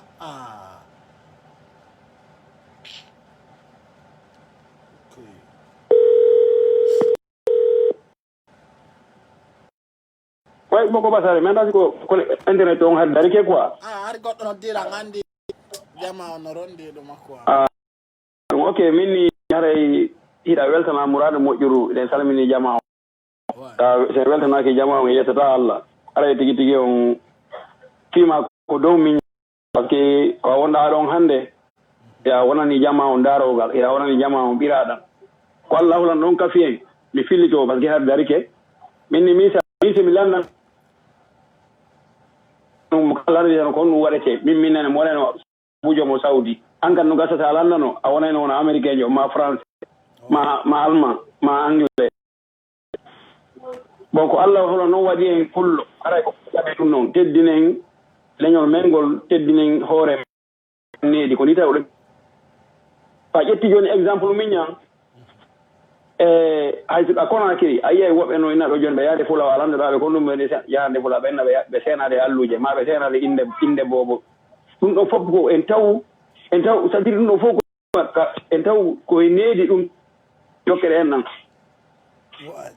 kono woniri bon sa acciti ko sa teddinade ko ma kon a yeeyi a teddinoyoga goɗɗo kon ɗum ko goo e fayere noon ɗo yaw teddinoyaka goɗɗo kon teddin ko ma kon a wawata wonde ɗo goɗɗo gode no wawi yo Allah kono yo Allah dandu goɗɗo inude kañum fof no fotana ɗum Allah hula ɗon tigi tagu fof o fonna goɗɗo wawata walade ano jemma fof goɗɗo wala juulude inna ɓen no fota ɓen fotata ɗo ka wonde o joni so innama ɗo joni Allah hula ɗon tagu fof o fonna o waɗi goɗɗo arabujo o waɗi goɗɗo portojo argol feƴƴina message ji moƴƴi fi leñol mungol kono han no woni innugol ɗo ɗen joni haɗa tikno ko innugol ɗo joni wadde combat leñol angol wona ƴettugol hayre fiɗa goɗɗo ma ƴetta daggal luppo goɗɗo kono woni combat fi leñol mangol ko ha moƴƴol sa ala konngol moƴƴol fanka kono harana kala ko yiide ya addugal leñol ma cuuna yimɓe e leñol mangol ray sa yi jama on inde no weltanima ala wadde ɗum ɗon ɗo ina wawi joni organise ude ɗo hunde cuuna yimɓe e leñol mangol deyni maniya sikka jama o sotaki hara jama o no sutti par ce que si tawi woni hara joni an tigui duwaɗo haalde leñol mangol ko moƴƴi si tawi kono kala koye boni ko e maggol kono woni taalibajo huɗaɗo ko ñakkinowo karama ko mum ga wallahi ko ɗum taalibajo huɗaɗo par ce que si tawi joni woni kala konngol bolngol an koye hoore karama ko ma en fawata wona ɗum woni taalibajo huɗaɗo wallahi kono woniri yo yaldande ɗum noon enen kam wonnen ɗo joni mambo niveau mo wonɗa ɗo hannde wona so innama ɗo aɗa wadde combat leñol wona fi haare ko yaago waɗa kuude point tippira e goɗɗo non ko si message moƴƴo no woodi fi communauté on ari en feƴƴini en fiji en jaali si tawi ala a fanki kono noon woni combatugol fi leñol par ce que en taw mawɓe men ɓen no duwani leñol ngol déjà heɓe yangani leñol ngol déjà heɓe waɗani leñol ngol fof immiɗen e immaki en taw leñol ngol no ɓanti waddi en kadi noon réseau sociaux ɗo kañum kadi ono argol ɗo kañum kadi waɗa birdi joɗo waɗa bari yaga ya haɓɓito kañum joni ko fenande ko fof waɗa en fenande en gonga en ɗum enen wona ɗum addi en ɗo enen ko addi e réseau sociaux ko fija jala na fi infran ala wonɗo hannde réseau sociaux inno min balde Congo Brazza nde mi heeɓi infra réseau sociaux min ko perdi mi heeɓi toon e aybinede min fof so adda ala réseau sociaux sina fi leñol ngol ɗo mi mari noon kadi seedeɓe Alpha Canada étoile de parlement cerveau de état Alpha 30 de Canada on no wawi wonde seede an Hali Balde no wawi wonde seede an Jarrugi Almagne no wawi wonde seede an Jija de Suisse Guiroma Jija Suisse ɗa andi ko Guiroma Ɓaykum Sare wallahi kanko attila on no wawi wonde seede an enen ɗo foɓɓeta menen ɗo foɓɓeta men ko min wonduno ko fije jala fi leñol ngol min arno on sa wona o jiwo Angleterre e goɗɗo kan no Belgique jiwogo kan no ɗon yejjiti a inde mo rem maire conseil fene ɓen aybinano IFDG ha ɓe acciti IFDG joni ɓe watti inde fulɓe ɓen fof amminanta soso ɓe fikanla ɓeni o joni ko fulɓe ɓen fof ɓe woni yennude on sayi Hali Balde yalta no waɗa vidéo kañum kadi ataka ɓe hay woɓɓe areno ka ɓe manti hay woɓɓe areno ka vidéo esiraɓen Hali Balde ɓeynano yo accu kanko taɓe yennumo sa yide mi inneɗoɗo ɓe weltani Hali Balde ko suusa reedujo kanko suusi no yaltugol ɗo e communauté men on waɗanoɓe vidéo ji ɓen ɓe waɗa ɓe darto ɓe haala ko ɓe haalta ko ɓe dañina ɓe haɓana hara ɓe ƴettata e goɗɗo hay ka vidéo ɓe ko esiraɓen Hali Balde janka jeeɗo fiya suusno wadde ɗum wonde ɓe ƴetta Jarrugi Almagne fet ɓe kuppa ɓe haɓana bon Hali Balde de min weltanima bandiraɓe amen esiraɓe ande min weltani on wallahi min teddini on ha ka gayka par ce que wona noon fi onandema haray ko fi gueɗe de ino histoire goo mais wata yejjutude a andi tagaɗo fof sa yejjiti a dullay yo Allah wala dandule ko yejjituɗen ha dulle par ce que sa waɗanama ta yejjutu sa yejjiti tun a dullay bon c'est pas tagaɗo fof duwaka yejjitude moƴƴere eɗen wawi inude Hali Balde mo wonni pijini kono Hali Balde ina wawi mo aybinde kono mo yiiɗi yo leñol makko ngal wata mo to wiide ɗum par ce que o waɗani vidéo ji ha hande ɗin vidéo ji no existe ko Hali Balde attino yaltude kanko jangga jeeɗo fiya fi communauté on kono malgré tout ça no wodi kadi manka be respect kadi leñol ha hande non kadi ko ñaaru do wawata wiide goddo haalta fi leñol an a haalta goddo go wolata ma si goddo woni haray non kadi ko duma non kadi accu mo kala sino mari message moƴƴo fi leñol ngol amar droit wolgo min hande ko wawɗon inde ɗo balde no boni o wata inde na koye mi jeeya ma tuge mi jeeya Congo Brazza l'homme fort ko goddo waylan aybinde o goddo waylan aybinde wata inde mi jeeya ka tuge ka ami to mi mari ko inno mari geɓale Fouta Diallo kamen ala geɓal Fouta Diallo ɗon mari geɓal janal kadi simi ala konngol moƴƴo komi haala leñol ngol mi fanka e woni kono noon leñol ngol ko waɗeten ɗo kadna ɗo ko waɗeten kadna ɗo taw en haala e leñol men ngol taw si fokkiten siko yaha wi politique ko tuma haalde fi leñol ngol sen gayni politique en haala e fi leñol ngol par ce que ko geɓal men ko Allah no waɗi en pullo ko sa waccari hoorema ko mo waccatama hay goto merci Madi Pullo Dimo Deme mon bossa de mi weltani Madi Pullo Dimo meldani kadi Madi Pullo Dimo kadi moƴƴa mi weltano kadi julɓe Allah ɓen kadi arɓe ɗi kaldeji koɓe nelduma hanki ɗongal kalsi andi hanki ari misalla hanki ari hoore ngolornu no ngoola mi anda ko nananga pula hoore ngolornu har no ngoola hanki en nanatangal pula awa mi yehi ka docteur o mi tawi kanko tigi mo nawni mimi awatu ko ɗum ari hanki mi ara mi président naati ara min kadi mi weltani keɓe ɓeydanɓe waɗata ɓe juriyaji maɓɓe ɗin kamɓe kadi barki waɗa ɓe tampotoɓe dewal l'islam danna ɓe masiɓe kon yiyade hakkude leydi e kammu en tori allahu lanɗo sabu e ko heddi kon Allah no andi men weltike moƴƴa aray esiraɓen haali balde kadi woni sabu mum ɓe rewru e maɓɓe par ce que ɓen kadi añana esiraɓen haali balde kadi sino añanno ɓe wanoma bonnude inde ɓeɗo ka adude ko ɓe waɗani communauté on yo allahu barki communauté on kadi e ɓiɓɓe maɓɓe ɓen e golleji maɓɓe ɗi waɗa barki e golleji maɓɓe ɗi par ce que ko ɓe addirali oɗen fi fuma ma goɗɗum ngo ko ɓe addiri ko fi a ɓannata koma an kadi maɓe nafitoɗa sooda internet communauté on ara fotta fiija jala mo kala ara no welti fof hoota no welti miñam wallina on ɓe miñam fima miñam fi wallahi simi Congo miñam mi tori Allah no ɓeydu ɓandude fima an kadi amina a jaɓal ɗon ñamude jeenaari innuɗa tigi tigi on kala ko welta communauté ma ɗo mi tori Allah ko lan ɗon Allah ko waɗi barke e Fouta Diallo kon yo Allah ko lan ɗon cippin e ma yo Allah juyire moƴƴere amina mi tori kema miñan kala aybinowo communauté on fi Allah e hotannaɓe jon to accio feƴƴa ka page maɗo par ce que ko ɗum woni cuunugol yimɓe e goɗɗo par ce que ɗa wawi bakitade cuuna yimɓe e communauté ma on argol jonnaɓe micro ɓe ara ɓe aybina communauté ma on yaltina andi sa jonniɓe micro on si ɓe wooli ma ngon suti e ɓernde ma ne si welima jamma on anda yi ko oɗo aybini men ko men haɗata men sutima ko ɓe ari ɓe aybini men ka page maɗo ko haɗaɗa weltori si miijoɗa haara menen ko men buuma ha hande a yi buuma no ndaara vidéo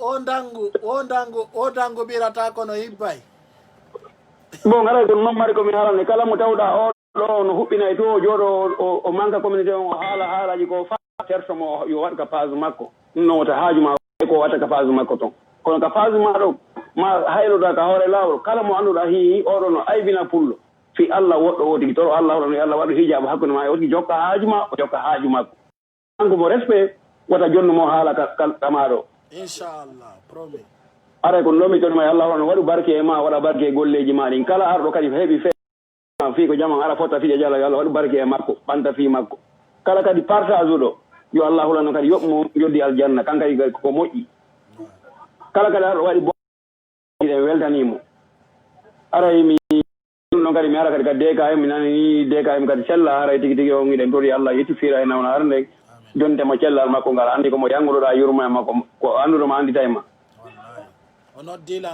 aray ko ɗum ɗon mari komi ɗum anno toujours aray weltani jama ɗe weltani kadi notre frère Simba depuis mi anda siko londiro woni ma siko e Belgique par ce que ha hande mi yewtali kono aray mo weltana Mourad moƴƴuru par ce que gila o ara réseaux sociaux buyi hetti haqqille andi grand Simba yewtuna yewtereji makko go oyni kanko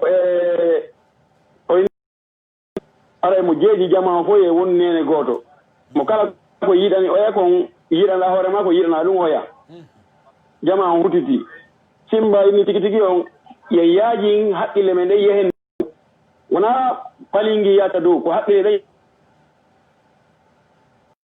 yehi dow piiji gono toon a ɓannata itta koma woni yaaji miijo ngon yaajine miijo ngon simba inni tigi tigi on to nga o hirsu yawodir gongo ka réseaux sociaux aybina mawɓe ɓe ko ɗum jokkuɗen ka réseaux sociaux immo tu ya aybina ɓe holla kañum gon ɗowni métier mum on ye woɗɗo e ɗum simba inni kanko o yennata goɗɗo wona fi an balde a huɓɓini a yenni min kadi min simba mi huɓɓina mi yenne kono mi hollete siɗen ɓurɗi ko ɗum andata a yiya simba tu ya civilisation e yeeso manko c'est un gars qui est très civil c'est à dire mo civilise quoi no waywa kange tedda kono nafayi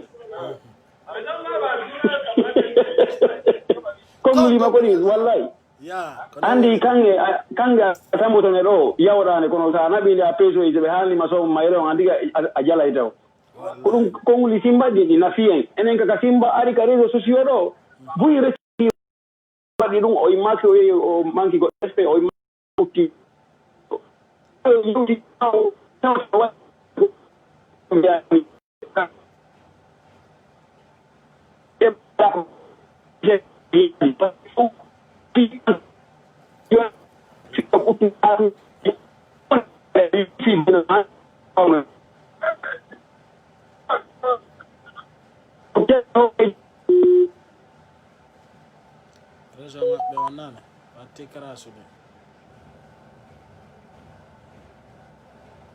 Andara India no arde kama beto.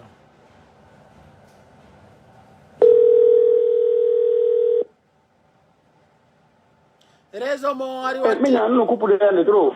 No ko rezo mo to. Mi ko wifi mi jogi no. Mi abonno wifi mi nyam fewdo hubbuno da dan yari sa hubbi ya wira ro yara America wira yara sin ko tan mi aboni do wifi be. Kono ari no kupondirde ito mongo ari no tajondirde ko ako no ade hani kupi. Ok. Bon, mini sai jama on fono immi no weltani grand simba communauté on fono weltani grand frère simba. Wona fi o jetti milliard o waddani jama on kono o addani en ko ɓuri milliard. Ouais.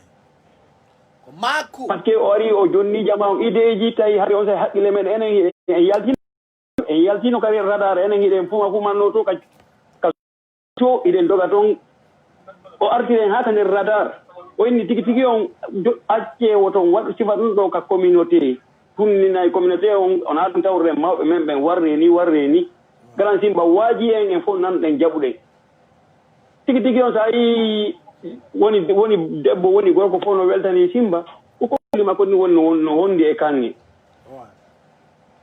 gonga yewtere ko wala arde goɗɗo respect o inni hay sa immike a hoyni goɗɗo kanko warta o hoyne kono o yewtete si tawi tungiɗa iwi fuuta jalo ko gonga hi ko fuuta woni ka iwɗa ka awdi pullo e iwdi pullo iwɗa a nana e konngol makko ngol par ce que a nani yewtude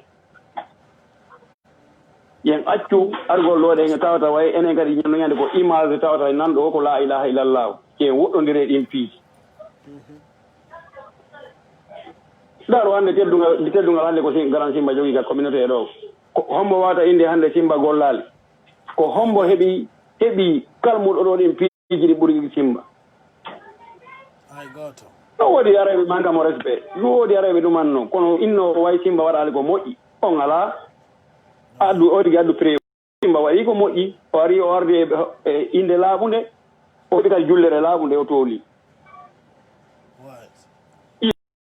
ɗum woni mo ko ɓa fof no marani mo respect gooto no wawi noon saytan no wawi feƴƴita kono makko e goɗɗo ala mo ay ñiire ɗengal haɓay kono tigi on e fof ɗen anndi simba le kiisi vraiment hara eɗen weltanimo mourade moƴƴuru kanko e mouvement makko on ha e fréjo makko on pari mi hatta ɗon haray tigi on miñan ko haa ɗo yo allah wala noon ɓeydu ɓandude fima ɓanta fi communauté men on kala yiɗɗo fi communauté yo allah wala noon ɓeydu ɓandude fi makko kala kadi tawata saytane communauté allah ittu saytane ɓernde o tigi nen kadi artiramo takko jama o wonti de ara enen ala contre goɗɗo en ala arde mango goɗɗo resɓe en ala arde combattre go goɗɗo combat ma on continue min miñan toro allah wala ñande ñande juulu toroɗa allah yo allah wala no ɓeyde woɗɗindinda e saytane kala ko anne ɗon kala ko añi yo allah woɗɗina ɗon haray tigi on miñan kala ko watta premier taw ta gayni weltanade mawɓe ma ɓen hikkin communauté ma on fof no andi kan ko woni toon ko mi wona bayana moni wadde fof no andi affaire dina ma kan ko mawɓe ma ɓe mi ala yaade longu histoire bayana moni wadde ko débat haray jannguɓe mi accana ɓen no kamɓe ɓe andi ko woni yewde ko ngono on woniri haray toujours ko leñol ma ngol ɗo ya yahu towna leñol goɗɗo ko leñol ma ngol taw ta maya e maayu fi maggol mo manque de respect yo manque respect fimu konta aybuyi la vie leñol ma ngol ayni ta aybi jamais de la vie accu kadi goɗɗo kañum kadi hayrona kadi e aybino galle leñol ma ngo ɗum woɗɗodire ɓen toro allahu rano yo allahu rano sans superde ɓen ɗo men ɗo yo jokkodir inchallahu on mari komi yewta ɗon harade mi salmina président aboubacar abdoul ejo vraiment e famɓe maɓe e famɓe men e babet maɓɓe e siraɓe haali baltal et sur de suite e kala wonɗo fi haray mo weltana haray tigi tigi on en tori jaman toujours ɓeyde partage ude fiyo siɓɓe men ɓe kadi hawrodiri kadi e mum inchallah yo ɓeydu partage ude par ce que vidéo ji maɗi ko woni télé andi miñan femɗo ɗen nini mono faala e yata hande kadi ko rtg ka télévision men o ko rtg ok joni on toon haray mi samini général momo depuis atlanta kañum e janka jetu mon ɓeti on est ensemble aray kañettu men o mbuɗɗino natude moƴƴan heeɓi 1468 dollars e immorde ka kañ e mo mari glamtal udditani en hara o weltanto jam jama on kadi yo ɓurtu ɓe anndi ɓe nodde mari glamtal ɗum ɗon déjà mi jonni ɓe numéro ɓe nodde yey quoi Allah nani jama on no weltana mouradu moƴƴuru par ce que en fof ɗen anndinini ko sahi on moni kono haray tigi tigi on en torondiri toujours ɗo tagi woto décourage o kala mo Allah no arsiki haray mo tora balla kala kadi mo heɓani kadi feere mum haray no tora yo partage toujours continue inchallah o woɗɗi puuso mo ko hara on ɗuma naaki woɗɗinen lebbi ɗi ɗuma on seeɗa quoi inchallah o moƴƴa so Allah jaɓi Allah wala noon no mawni Allah wala noon adday sabu no fof ko seeɗa seeɗa quoi aray walliɓe ɓe fof kadi eɗen weltaniɓe mouraji moƴƴi Allah wala no yo ɓe joddi aljanna waɗa barke juriyaji maɓɓe ɗi aray tigi tigi o miñan ko haaɗo arayde mi samina grand frère général momo e janka jettu momo e en tout cas e bandiraɓe men ɓen fof yo mi faljay fuɗɗori belgique addi états-unis afrique ɓe fof ɓe weltana mi yewtuno kadi e lamarana gongore masi no janno hannde wallahi mi yewtuno wallahi vraiment bigo paluy ma beaucoup respecté wallahi vraiment haray tigi tigi on so noddima toon hayna e bawi congo braza o mo koyi no salminamo moƴƴa moƴƴa mouradu moƴƴuru aray fi makko ko dow inchallah aray ko en goto kañum e maadi pullo dimo vraiment iɓe weltana moƴƴa moƴƴa yiɗo communauté on yiɗenɗam mum aray yo Allah wala no ɓeydu ɓandude fi communauté men o amina torke ma barki ko mawɓe men ɓe woni torade ko fi communauté men yo Allah wala ka cippinge men cippina juriyaji men ɗi aray jama o fof weltanama vraiment merci courage champion il faut frapper fort faut frapper mon petit il faut frapper fort mon petit andi a ari birdi jama on darata de kereyu waɗu hoorema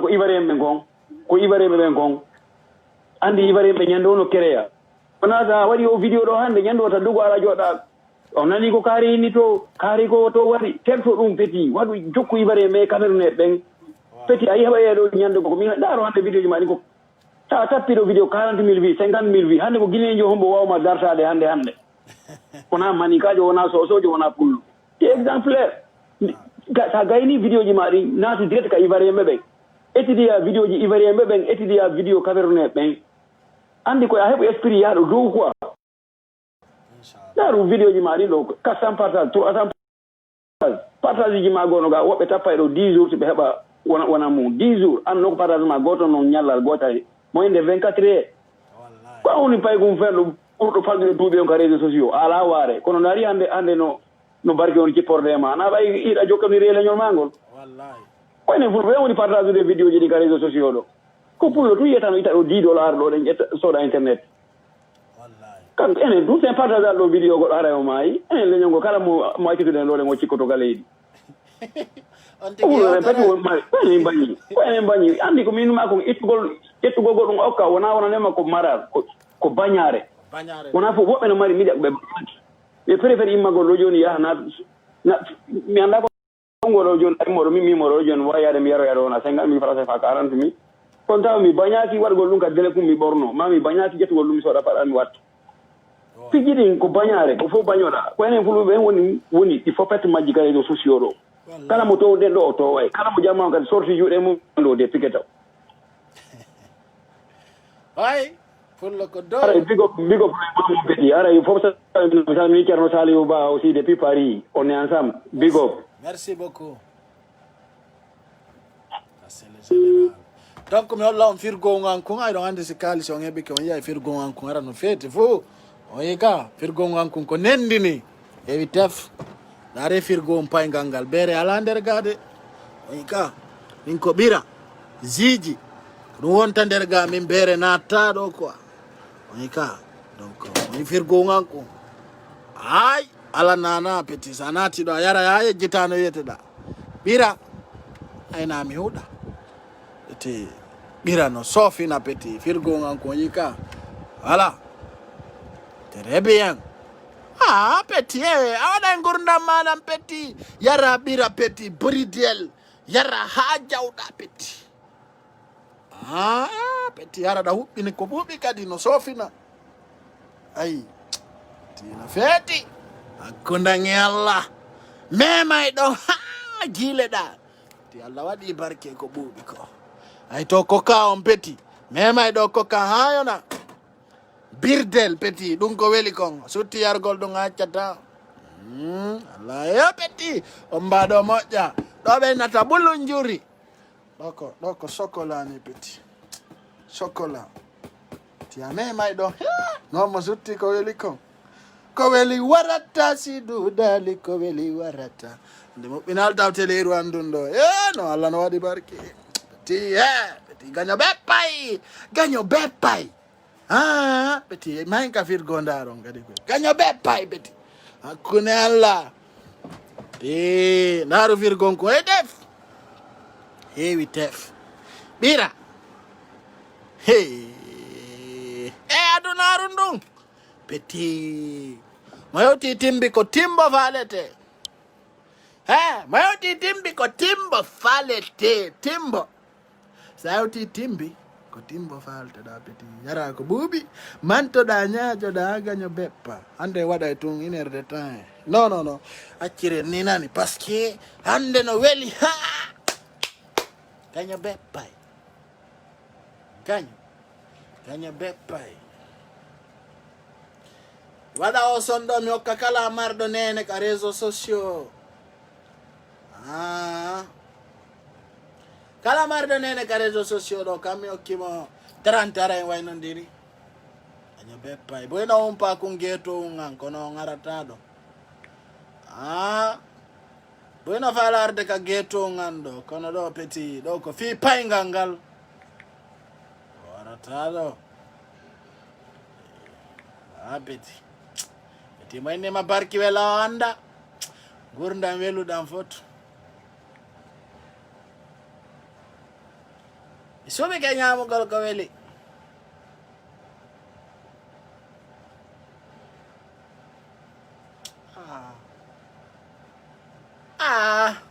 petit na fi ɗon ɗuɗi ɗo mi acca on ɗo joni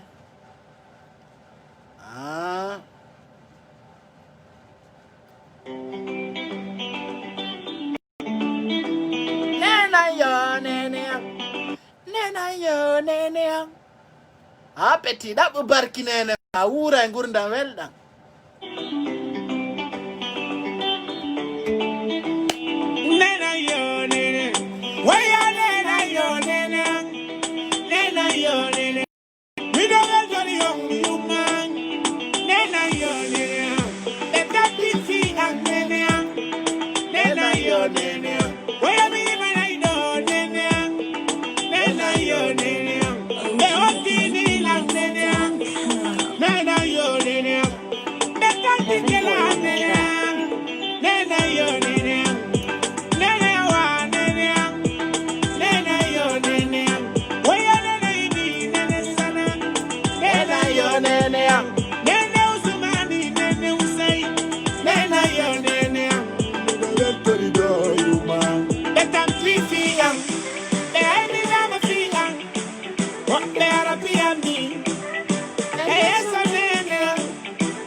nene.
Donc, makala yote dimbira mo ngani sitataga.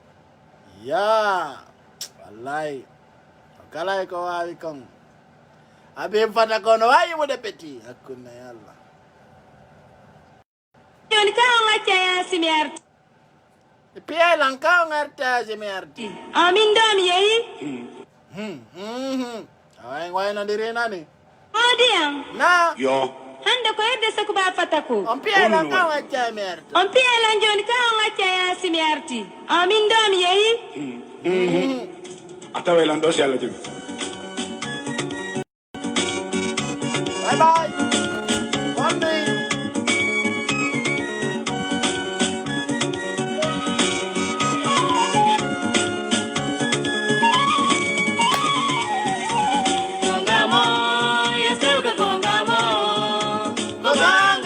Si vengo ngal invita ma komangalia.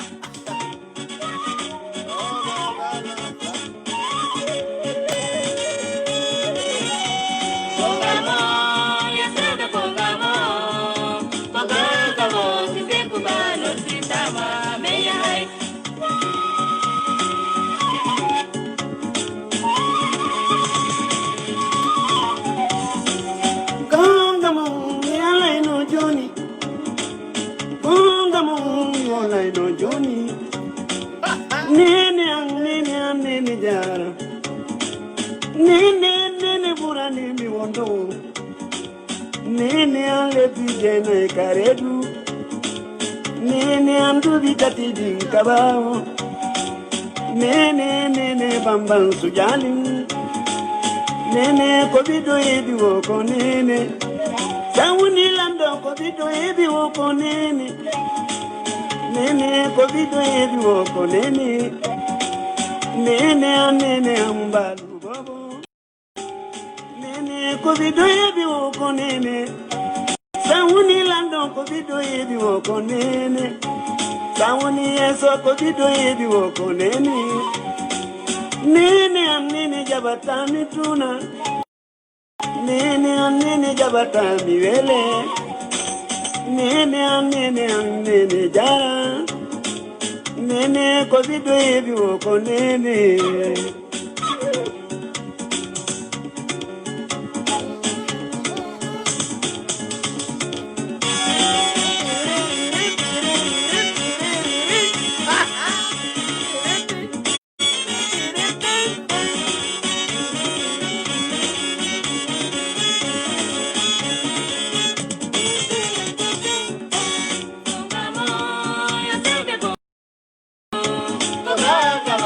Paika kali invitama koma. Si pai kusare invitama komao ya.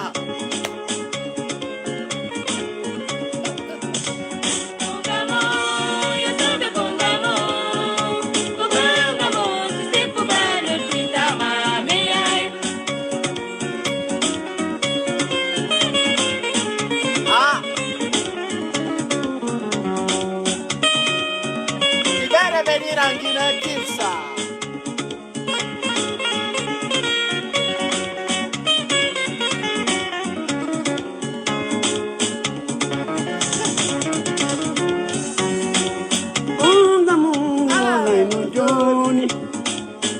Konga mi alaino Joni. Yunu sada soko andi tino nyande gomum. Ninge divi nyama bobo. Yano sito Joni. Why me don't know that they young. Karamokuri me don't know that they young. Karamoko Umaru me don't know that they young. Tani Jopo me don't know that they young. I me all I know Johnny. Why me ano labe tumbo jemma. Me ano kona nyanego. Kona kabakinabe. You all I know Johnny. Hamid Jallo, me don't know that Jallo. Happy Jallo, me don't know that Jallo. Hamid Jallo, you told me out there. You do the Mayangatama. Sirimen Jallo, me don't know that Jallo. Ya kona kabalkinabe, you know they know the young. Kongama ala koduri kono. Singayo ala kosibi kono. Aido kodoko ala dama daru kala esumu ya dai no deyang dari kala esumu ya dai aine mi do no dadiyang aine ala kuduri kodo aine ala kosibi kodo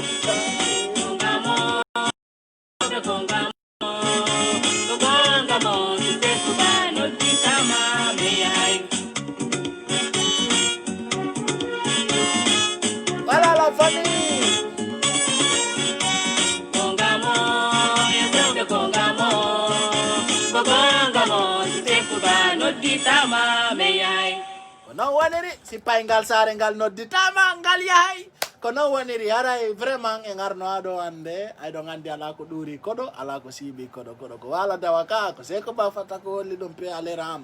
Merci beaucoup mes chers abonnés, rendez-vous demain soir à partir de 20h. Bye bye. Merci beaucoup Madi pour le demain ce soir. Merci.